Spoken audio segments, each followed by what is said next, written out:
আগামী 21শে জুলাই তৃণমূলের সভা মঞ্চে কি দেখা যাবে দিলীপ ঘোষকে? এই প্রশ্নটা এখন ঘুরপাক খাচ্ছে রাজনৈতিক অঙ্গনে।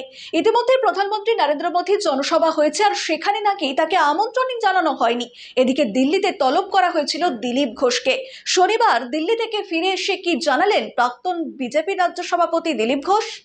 এই খবরটি নিবেদন করছে স্বামী বিবেকানন্দ ইউনিভার্সিটি।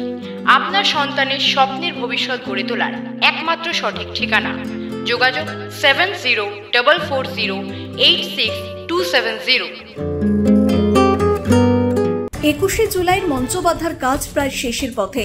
ইতিমধ্যেই দূরের জেলাগুলি থেকে কলকাতায় আসতে শুরু করেছেন তৃণমূল কংগ্রেসের নেতা কর্মীরা। তাদের জন্য হাওড়া ও কলকাতার কয়েকটি জায়গায় থাকা খাওয়ার এলাহি আয়োজন করেছে শাসক দল। যদিও প্রতি বছর তৃণমূল কংগ্রেস এই সমাবেশের আয়োজন করে শহীদ স্মরণে, কিন্তু জাঁকজমক ও তোড়জোড়ের অভাব থাকে না। কিন্তু এবারে সমাবেশকে কেন্দ্র করে একটি বাড়তি কৌতূহল রয়েছে বঙ্গ রাজনীতির অন্দরে।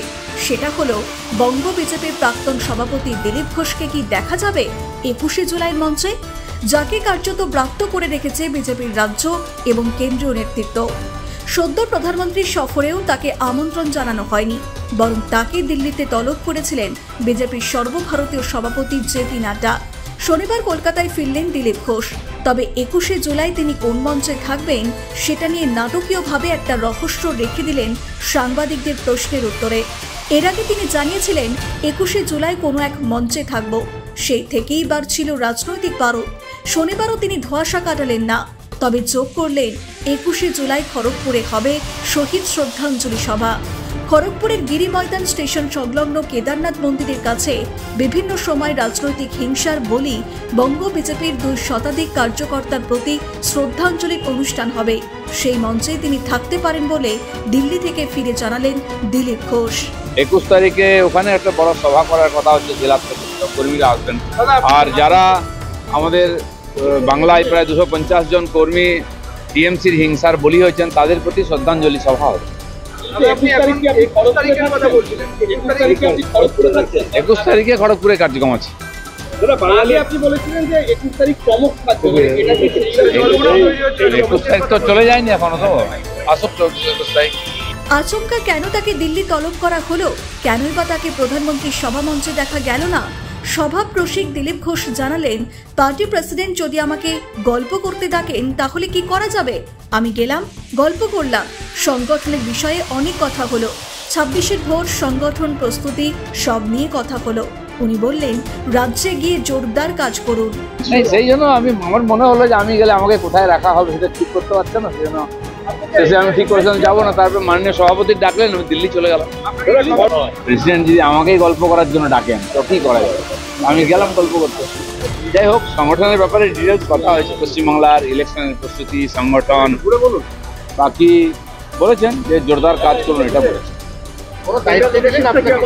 দায়িত্ব এখন কি করে দেবে, सेंट्रल प्रेसिडेंट से बात हुआ कि अच्छा से काम करिए सब लोग, बस।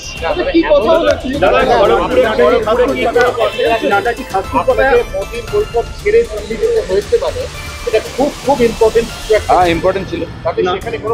সর্বভারতীয় সভাপতি যখন ডেকেছেন নিশ্চয়ই ইম্পর্টেন্ট, এবং সব ব্যাপারেই কথা হয়েছে ওনার সঙ্গে। তাকে দল গুরুত্ব দিচ্ছে নাকি অন্য কোনো কারণে তাকে দিল্লিতে ডাকা হয়েছিল, এই প্রশ্নের উত্তরে পোর খাওয়া রাজনীতিবিদ দিলীপ ঘোষ বলেন, আমাকে কোথায় বসানো হবে, কোথায় রাখা হবে সেটা নিয়ে অস্বস্তি হতে পারত। সেটাই বলছিলাম, আমি তাই ঠিক করলাম যাব না। তারপর সভাপতি ডাকলেন, আমি দিল্লি চলে গেলাম। তার আরও দাবি, সর্বভারতীয় সভাপতি ডেকেছেন মানে তো ইম্পর্টেন্ট। পার্টি যা সিদ্ধান্ত নেবে সেটাই পার্টির সবাইকে মেনে চলতে হবে। এত কিছুর পরও শেষ পাতের রহস্য জিয়ে রেখে দিলীপ ঘোষ বলে গেলেন, 21 তারিখ তো চলে যায়নি এখনো, দেখুন না কি হয়। পার্টি যেটা ঠিক করেছে ওটাই ঠিক, কে করছে আমি জানি না, সর্বভারতীয় সভাপতিও জানেন। তো পার্টি যে ডিসিশন নিচ্ছে ওটাই আমাদের ডিসিশন মেনে নিতে হবে। সভাপতি হিসেবে নাড্ডাজির মেয়াদ এবার ফুরিয়ে যাবে, সংগঠনে একটা বড় রদবদল হবে। এই রদবদলের মধ্যে আমরা আমাদের প্রতি 3 বছর অন্তর বিজেপির সাংবিধানিকভাবে নির্বাচন হয়, অদল বদল হয়। তো সেখানে নতুন পুরনো তাদের বিভিন্ন দায়িত্ব দেওয়া হয়। তো দেখা যাক, পরিবর্তন হলে নিশ্চয়ই সবাইকে কাজে লাগানো হবে।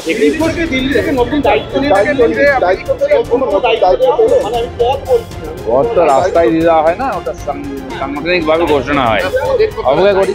প্রসঙ্গত, গত শুক্রবার আচমকায় দিলীপ বাবুকে দিল্লিতে তলব করেছিলেন বিজেপির সর্বভারতীয় সভাপতি জেপি নাড্ডা।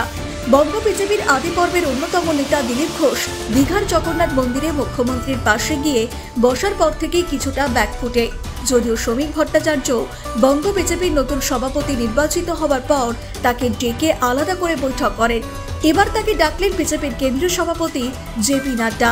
দলীয় সূত্রে খবর, বঙ্গ বিজেপির প্রাক্তন রাজ্য সভাপতিকে নাড্ডা স্পষ্ট বার্তা দিয়েছেন যে এখন থেকে মেপে চলতে হবে এবং সংবাদ মাধ্যমে নিয়ন্ত্রিত কথা বলতে হবে।